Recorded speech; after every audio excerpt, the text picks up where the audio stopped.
ऊंची ऊंची पहाड़ियों और घने जंगल से घिरा हुआ भैरवगढ़ गांव काली पहाड़ी के ठीक पीछे था। काली पहाड़ी यानी मौत का घर। भैरवगढ़ गांव तक पहुंचने का रास्ता बेहद दुर्गम था। लगभग 24 घंटे घनी तूफान और तेज हवाओं की वजह से वहां के वीरानी माहौल की कहानियां लोगों के दिलों को दहला देती थी। ऐसे बहुत कम लोग थे जो भैरवगढ़ गांव तक जाने की हिम्मत करते थे। लोगों का कहना था कि इस गांव के आसपास बुरी आत्माओं का साया मंडराता है। गांव के रहने वाले लोगों ने वैसे तो अपनी आंखों से किसी बुरी आत्मा या साये को नहीं देखा था, लेकिन गांव का बच्चा बच्चा इस बात को महसूस कर सकता था कि गांव के ऊपर कोई तो खौफनाक साया मंडरा रहा है। और उसकी वजह ये थी कि उस गांव में जैसे ही कोई लड़का 18 साल का होता, उसके 18वें जन्मदिन की रात ठीक 12 बजे अकस्मात उसकी मौत हो जाती। हर बार ये मौतें बड़े ही रहस्यमयी ढंग से होती और इस बार सरपंच सुमेर के बेटे को 18 साल होने में अब बस 15 दिन बाकी थे। अजी सुनते हैं, हमारा बेटा भी कुछ दिन बाद 18 साल का हो जाएगा। कहीं वो डायन उसे भी खा गई तो? कैसी बातें कर रही हो? जब वो इस गांव में ही नहीं है तो कोई भी डायन या बुरा साया उसका कैसे कुछ बिगाड़ सकता है? उसे कुछ नहीं होगा। हाँ जानती हूँ, आपने उसे पढ़ाई के बहाने इस गांव से बाहर निकाल शहर भेज दिया है, लेकिन ये भी तो सच है ना कि वो बार बार यहाँ आने की जिद करता रहता है। वो चाहे कितनी भी जिद कर ले जानकी, पर मैं उसे इस गांव में कभी वापस नहीं आने दूंगा। मैं नहीं चाहता कि गांव के दूसरे लड़कों की तरह मेरे बेटे की भी अजीबोगरीब ढंग से मौत हो जाए। कभी कभी तो लगता है कि हम सब गांव वालों को हिम्मत करके अपने गांव को इस बुरी आत्मा से छुड़वा लेना चाहिए। लेकिन कौन जानता है आखिर वो खतरनाक साया किसका है? वो काली आत्मा कौन है जो रातों रात हमारे गांव के लड़कों को निगल जाती है? सुमेर और जानकी जब ये सारी बातें कर रहे थे तब रात के लगभग 10 बज चुके थे और हर रात की तरह भैरवगढ़ गांव एक भयानक काले तूफान की आगोश में था। बाहर चल रही तेज हवाएं और बारिश के बीच कभी कभी ऐसा लगता जैसे कोई बुरी तरह से चीख रहा है।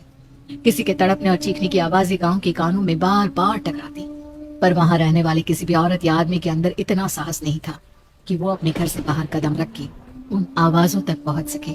सो जाओ जानकी और घर के खिड़की दरवाजे कसकर बंद कर दो।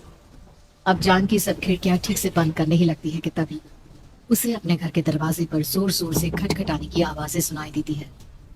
इन आवाजों को सुनकर जानकी और सुमेर के चेहरे डर से पीले और हाथ पैर ठंडे पड़ जाते हैं। जानकी, जानकी, ये इतनी रात कौन होगा? पता नहीं, ऐसा लग रहा है कोई बुरी तरह से दरवाजा खटखटा रहा है। अरे हाँ, पर किसी की आवाज भी तो नहीं आ रही। क्या करूं? दरवाजा खोल लूं या नहीं? कहीं ऐसा ना हो कि किसी को हमारी मदद की जरूरत हो। लड़खड़ाते कदमों से सुमेर दरवाजे के करीब जाता है और अपने कान को दरवाजे पर रख धीरे से आवाज देते हुए पूछता है, कौन है? कौन है वहां? तभी एक बेहद डराने वाली आवाज उसके कानों से टकराती है।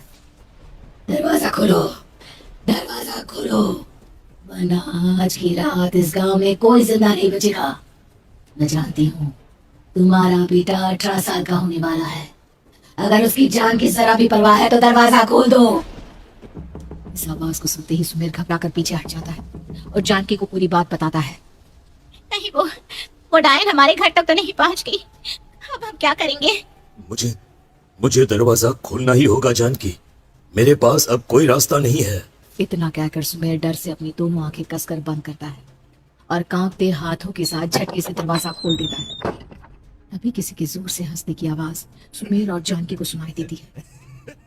उस आवाज को सुन दोनों दरवाजे की तरफ देखते हैं और सामने अपने बेटे राहुल को खड़ा देख दंग रह जाते हैं।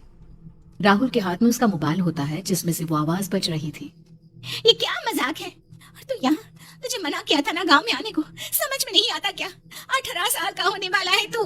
माँ, आप लोग भी पता नहीं किन अंधविश्वास भरी बातों पर भरोसा करते हैं। क्या मैं अपने घर नहीं आ सकता? आप लोगों से नहीं मिल सकता? देख बेटा, हमने तुझे किसी वजह से ही इस गांव से दूर रखा था और यहाँ आकर तूने अच्छा नहीं किया। चल, मैं तुझे अभी के अभी वापस शहर छोड़कर आता हूँ। ओफो पापा, आप बेकार की बातों से परेशान हो रहे हैं। बाहर इतना तेज अंधड़ तूफान चल रहा है, कहीं जाने की जरूरत नहीं है। मैं बस आप लोगों से मिलने आया हूँ। कुछ दिन रहकर चला जाऊंगा। दिमाग खराब हो गया है इस लड़के का।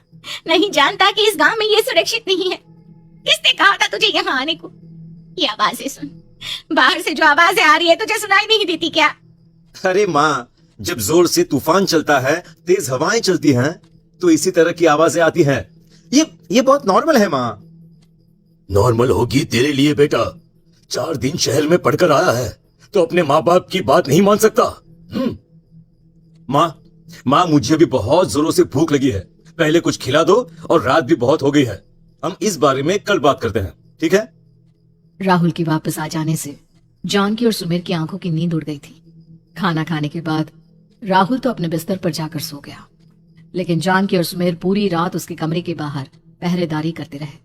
उन्हें पल पल इसी बात का डर था कि कहीं उनके बेटे को कुछ हो ना जाए। रात बीतती है, सुबह का सूरज निकलता है। अब जैसे ही वो राहुल को नींद से जागते देखते हैं तो उन दोनों के दिल को सुकून मिलता है। अरे माँ, पापा, आप अभी तक यहीं बैठे हैं? क्या पूरी रात सोए नहीं? जिनकी जवान बेटी की जान को खतरा हो, उन माँ बाप को नींद नहीं आती बेटा। बेटा, अब तू वापस शहर चला जा। देखो माँ, मैं किसी जरूरी काम से इस गांव में आया हूँ, और वो काम पूरा होने के बाद मैं खुद यहाँ से चला जाऊंगा। काम? गांव में तेरा क्या काम है? पापा, मैं बचपन से ही इस गांव के बारे में बेहद डरावने किस्से सुनते आया हूँ। इसीलिए अब मैं उन्हीं किस्सों के ऊपर डॉक्यूमेंट्री फिल्म बनाऊंगा। रिसर्च करना चाहता हूँ कि आखिर सच्चाई है क्या। हे भगवान, लो जी, सुन लिया? और भेजो इसे पढ़ने के लिए शहर। मैंने आपसे पहले ही कहा था, मेरी बहन के पास दूसरे गांव भेज दो। ना ये शहर जाता और ना उल जुलूल की बात इसके दिमाग में आती। जानकी और सुमेर राहुल को समझाने की बहुत कोशिश करते हैं, पर वो किसी की बात नहीं सुनता और अपना कैमरा लेकर गांव के पास वाली काली पहाड़ी की तरफ निकल जाता है। अब राहुल जैसे ही काली पहाड़ी पर पहुंचता है, उसकी नजर पहाड़ी के ठीक बीचों बीच बनी एक पुरानी झोपड़ी पर पड़ती है। यहाँ भी कोई रहता है क्या? ये इंटरेस्टिंग होगा। राहुल की आवाज पहाड़ों से टकराकर उसके कानों में सुनाई दे रही थी। उसने चारों तरफ का नजारा देखकर वहां की तस्वीरें अपने कैमरे में उतारना शुरू कर दिया। तभी अचानक राहुल ने अपने कैमरे में खींची हुई तस्वीर को जूम करके देखा, और उसमें उसे जो नजर आया वो देखकर राहुल के होश उड़ गए। क्या सचमुच उस गांव के ऊपर किसी बुरी आत्मा का साया था? क्या राहुल की जान बच पाएगी? क्या देखा था राहुल ने उस फोटो में, जिसे देखकर वो दंग रह गया? इन सवालों के जवाब जानने के लिए देखिए इस कहानी का अगला भाग।